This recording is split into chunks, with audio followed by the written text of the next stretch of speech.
O primeiro cachorro que eu gostaria de falar desses meus clientes, ele foi o meu segundo cliente, foi o Joe, um pastor alemão. Ele, na época que eu peguei para treinar ele tinha 5 anos de idade e ele era muito agressivo com outros cães e ele era muito agressivo com a mãe humana dele também.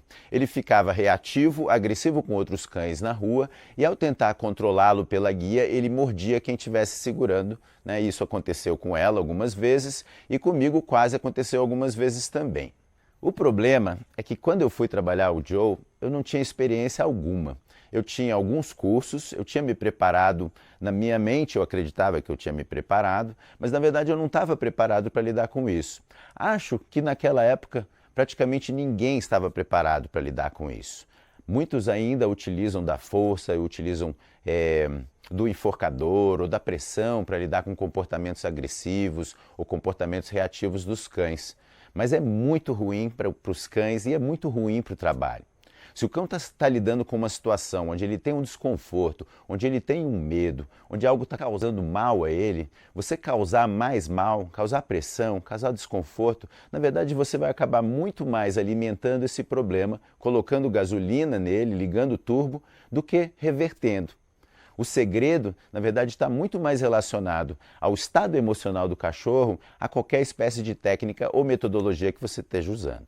Desde o início da minha carreira, eu utilizava os petiscos para lidar com o treinamento de truques e exercícios, porém, quando era para lidar com agressividade, controle, ou até mesmo a reatividade, eu usava a coleira ou o enforcador.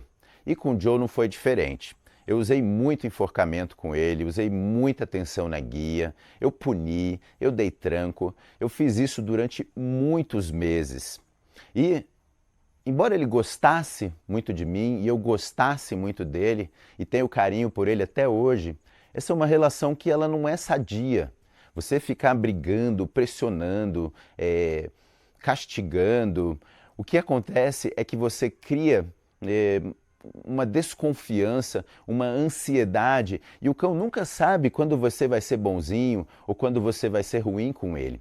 E isso acaba por aumentar muito mais o problema como um todo.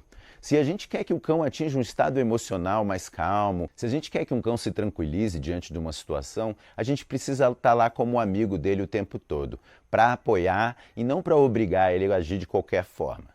E o que aconteceu no final das contas é que o problema do Joe nunca foi solucionado. Na verdade, ele era controlado. Toda vez precisava se usar a guia, precisava se dar um tranco, precisava se manter aquela punição para trazer ele de volta para um estado onde ele não estava agredindo, mas não necessariamente ele estava bem. Ele simplesmente, aquele desconforto era forte demais, ou melhor, forte o suficiente para ele parar naquele momento. Mas ele não estava aprendendo e não estava mudando como um todo. Passaram-se muitos cães depois do Joe, muitos cães agressivos, muitos cães reativos, e eu utilizei essa metodologia por muitos anos. Embora sempre que fosse educação geral, truques, era no positivo, era sem broncas, mas quando eu lidava com agressividade e reatividade, normalmente era na punição. Até que, finalmente, eu comecei a ter uma compreensão muito melhor dos motivos que levam os cães a agir dessa maneira. Quando eu comecei a entender que o comportamento do cão está muito mais relacionado ao seu estado emocional, isso começou a se tornar uma preocupação maior para mim. Eu comecei a desenvolver metodologias de trabalhar também a agressividade e a reatividade através da recompensa, através do elogio e através do bem-estar do cão e não através do controle físico, do controle pela força ou da punição. Muitos anos depois, chegou para mim um caso bem complexo, que me lembrou bastante o Joe, especialmente pelo nível de agressividade e a dificuldade que a mãe humana dela tinha para lidar com a situação. Era um caso bem mais difícil que o Joe, porque o Joe só ficava agressivo na presença de outros cães. Então, se você tentasse controlar ele, é que ele tentava, com a agressividade redirecionada, ele tentava morder a sua perna ou às vezes até o seu braço. Era uma agressividade acontecendo num momento bem específico e não deliberadamente. A Luna era uma pastora branca que na época devia ter mais ou menos uns 3 anos e ela tinha uma agressividade que foi criada pelas formas que uma das pessoas na casa tinha de lidar com ela.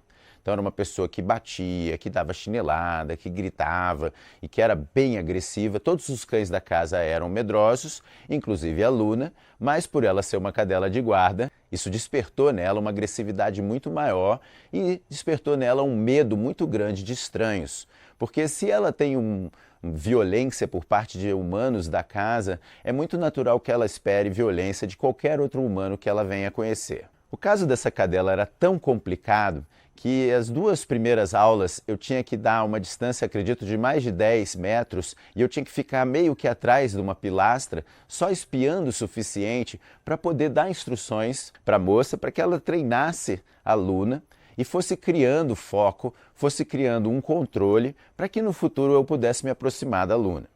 A chave para a melhora da Luna estava nas mãos da mãe humana dela. E ela foi sensacional. Ela treinava várias vezes por dia, então eu passava lá, deixava exercícios para ela praticar, voltava na semana seguinte e efetivamente esse cão tinha treinado 15, 16, 20, muitas vezes aquele exercício que eu tinha passado. Então a gente teve uma evolução muito rápida e eu consegui ao longo das aulas ir me aproximando dessa área onde ela ficava. Havia uma grade, então havia uma segurança para eu poder trabalhar ela sem a guia, sem peitoral, né? E a cada aula eu tentava chegar mais perto e ia passando as instruções para que fossem praticadas com o cão. Então eu precisava, olha, levanta a mão, desce a mão, tudo à distância e tudo com movimentos suaves para não assustar a Luna. O resultado é que através dessa metodologia positiva eu cheguei ao ponto de termos um controle sobre a cadela, de eu conseguir chegar perto do canil sem que ela ficasse agressiva comigo, conseguir depois entrar no canil, utilizar a linguagem que foi criada, o senta, o deita, o fica. Depois disso eu consegui ensinar ela a vestir um peitoral para a gente chegar no objetivo do trabalho, que era poder passear com ela na rua. Porém, ela era muito agressiva, muito forte e ninguém conseguia segurar ela. Então, para que a gente pudesse chegar neste ponto, eu precisaria me tornar amigo dela ou, no mínimo, ser aceito por ela.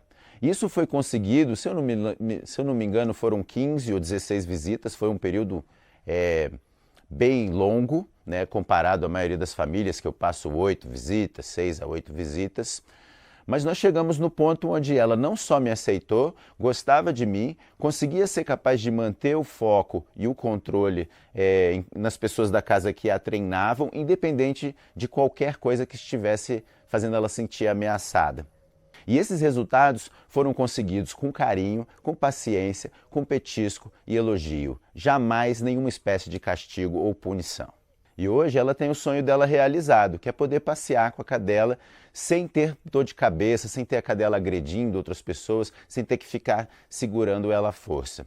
E é claro que isso foi graças a uma metodologia focada no bem-estar, mas muito ao trabalho e à dedicação dela. Eu tenho muitas histórias parecidas, tanto dos meus filhos cães, quanto de clientes que eu atendo ou atendi. Mas essas exemplificam muito bem a diferença que faz você olhar uma situação com uma visão muito mais amigável, muito mais tentando ajudar o cão, ao invés de tentar exigir dele alguma regra ou algum comportamento que foi criado pela sociedade e que é imposto a ele.